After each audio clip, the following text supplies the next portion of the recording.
By the numbers, there's about 54 regional bank brands. They have between 100 and 1,000 branches each. So you end up with around 4,500 branches. We're learning that not every branch is well managed, and that there's what I call the idiot factor. We don't know what percentage of them, but let's just use a number like 15% are run by idiots. In a recent interview, Kevin O'Leary, popularly known as a Shark Tank star, waved off any discussion of de-dollarization, citing the U.S. dollar's stronghold in the commodities market. O'Leary also accused President Joe Biden of nationalizing the American banking system and urged the Federal Reserve to address the brewing issue. He further highlighted that the U.S. needs to conduct an introspective analysis on the future survival of regional banks and the willingness of citizens to provide support to these banks indefinitely. He has strongly suggested that federal regulators should not continue to support banks run by incompetent leaders. He has advocated for a hands-off approach towards future bank insolvencies, allowing them to fail instead. O'Leary believes that this is necessary to ensure a more efficient banking system in the long run. He posted a tweet: "In a digital age where 99% of banking is done online, it's time to ask the question, why do we need tiny regional banks in the first place? Especially when we are being asked as taxpayers to guarantee every deposit, even if the bank is run by idiots like SVB was." Kevin O'Leary has called for the cessation of support for poorly managed banks, suggesting that they be allowed to fail and take the resulting hit. O'Leary pointed out that many nations, including Australia, Switzerland, England, and Canada, have undergone similar transitions in the past. These countries now operate with highly regulated behemoth banks that effectively run their entire economies. Remember to subscribe to our channel and click on the bell icon to get notified when we post new, intriguing, and informative videos. Decades go by, and of course, we don't need regional banks in the same way anymore because we have online banking, we have electronic banking, we have digital banking. You can make a loan or apply for a mortgage from an online entity that you'll never meet anybody. Yeah, and indeed, that's what people do. And so all of a sudden, you start to wonder, why do we need all this infrastructure when really other countries have already proven? England, for example, has 300 banks in total running the economy. Canada, 6. Handful of banks in Australia. Wow. 2 banks, now 1 big one in Switzerland, with some smaller regionals in Zurich and Geneva. But they don't fail because they're well-managed banks. And there's some examples in the United States, like the state of North Dakota, that has its own banking charter that oversees the regional banks in North Dakota, and they don't fail. It's the idiot banks that cause the problem. So now you're wondering about, what's going on with First Republic. It's going to go to zero because it's run by idiots, and that's okay. It doesn't matter if it goes to zero, as long as we don't guarantee every deposit past the 250,000. Which we did for Silicon Valley Well, Bank. we shouldn't do that again, because you're making someone in Florida pay for the mistakes of an idiot in California, and they're not going to put up with that. They don't have that interest. And so there's going to be a backlash, a pushback from people saying, wait a second, I don't want to guarantee the folly of idiot bankers.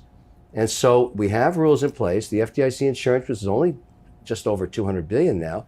And when First Republic goes down, it'll probably eat up $40 billion of that. Wow. So you have to cull the idiots from the herd. And it's okay that all the shareholders at First Republic lose all their money, all the bondholders lose all their money, and I'll tell you why it's okay. The market will self-correct. They'll say, oh, where's my money? Is it with an idiot banker?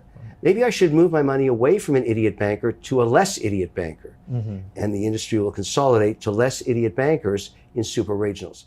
According to Kevin, he has been hearing predictions since 1977 that other currencies would eventually supplant the U.S. dollar.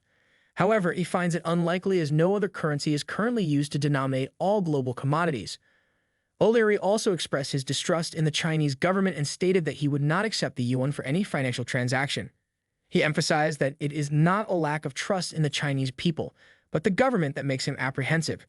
It was the first time the discussion about other countries' currencies replacing the US dollar. And I've always found that interesting, because no other currency is actually used to denominate all the commodities of the earth. So I don't care if it's platinum or, pig iron or titanium or oil or gas. When you quote a price in India, Shanghai, Zurich, Geneva, Paris, London, there's only one currency. the US dollar. And you have to change that narrative that's been around for 100 years. And then there's the question, how much of your money, let's say you're an individual, or how much of an institution's money or a sovereign wealth fund would you put into the Chinese yuan? Well, my answer is zero, because it's not that I don't trust the Chinese people, I don't trust their government. And so I don't care what form of transaction you want to do with me in Asia, I will not take Chinese yuan. Will you visit China? Absolutely. Okay. I'll visit China, and You're not worried about you saying that and then them like coming to well, find no, you? because I'm sure they appreciate the truth. if you ask any institution how much of your portfolio is in Chinese yuan, it's always zero. And so that's why they want to be able to trade their equities on the New York Stock Exchange. And I'm okay with that. They have another 20 months to get on side with our accounting rules, or they're going to get delisted. We've already given them one extension and then another. Now it's time to comply. And the only reason I say this, I think the Chinese would appreciate to be put on a level playing field with the US economy. Kevin, and a venture capitalist, has advised crypto exchanges like Coinbase to work with regulators instead of taking legal action against them. According to Kevin, it is a better option to collaborate and negotiate with regulators, even if it means relinquishing certain aspects like staking or lending. He further emphasized that he no longer advocates for going to war with regulators, as it is not the future in the crypto industry. He stated that litigation against regulators is a really stupid idea and discouraged any such action. I speak to sovereign wealth and pension a lot, and they will not touch crypto until there's regulations. So for all the excitement, Bitcoin is locked in purgatory to set a trade 17 to 35,000 for a long, long time, because it's basically the same people trading it back and forth. And there's no new money coming into it. It's not an institutional product where they get a 5% allocation. There's nowhere to hold it. If you're an institution, I thought one of the biggest mistakes of recent was Coinbase litigating the SEC. That sounds like a really bad idea. That does not advance the industry in any way. It makes institutional shareholders cringe that they would be shareholders in Coinbase and be litigating their regulator. Very bad political move. People are saying crypto's dead, and it is effectively dead unless you know, and I love the rah-rah cries. In fact, I've had great performance on Bitcoin. I bought some at 17,000 and change. Nice. It's gone up 68%. That's great. But it's a tiny portion of my portfolio now because I am not fighting regulators.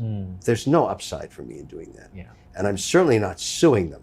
That's the stupidest idea I've ever heard. And I've seen lots of stupid ideas, but that is the top of the cherry. Kevin O'Leary has stated that regional banks do not make practical sense in the current era of digital commerce. He believes despite the excitement surrounding Bitcoin, its value is likely to remain stagnant between the $17,000 to $35,000 range for a prolonged period. As we wrap up today's conversation, we encourage you to share your valuable thoughts and opinions in the comments section below. If you found this video informative and entertaining, please show your support by clicking the thumbs up button.